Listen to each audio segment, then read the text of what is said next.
Makabagbag damdaming pagtatanghal na sayaw ang ipinakita ng Ups and Down, isa sa mga 10 kalahok ng handog ng Bombo Radio Cebu at ng Star FM Cebu sa Sinulog Festival 2025 Dance Showdown Competition, ang dahilan kung bakit matagumpay nilang nasungkit ang titulo bilang kampyon na ginanap sa Robinson's Galleria, Cebu City. Dahil sa kanilang walang katulad na husay at ang mensahe ng kanilang sayaw na nalalarawan sa mga pangyayari sa kasalukuyan, lalo na sa mga kabataang nilamon ng pressure sa buhay at mga kanilang konsepto na umikot sa relasyon sa anak at mga magulang, ay tunay na nga hindi makakaila na deserve nilang manalo.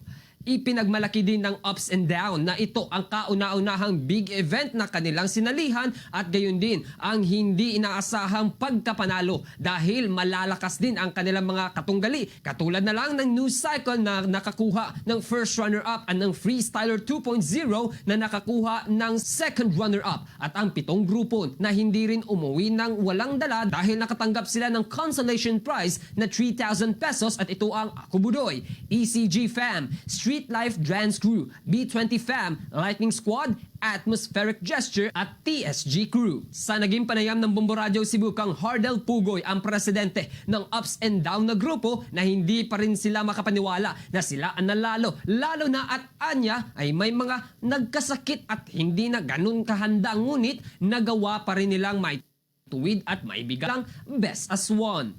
Dagdag pa ni Pugoy na sana masusundan pa ang kanilang mga championship titles para ipakita sa mundo at lalo na sa mga magulang na may mga anak na nakakaranas ng depresyon na nagpapaalala sa kanila na huwag itong gawing hadlang imbis pagkunan ito ng inspirasyon na lumalaban pa sa buhay.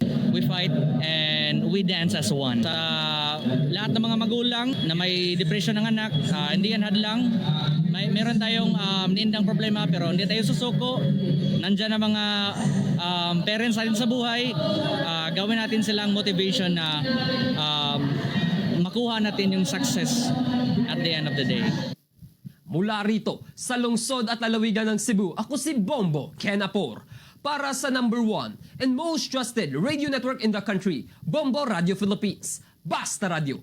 Bombo!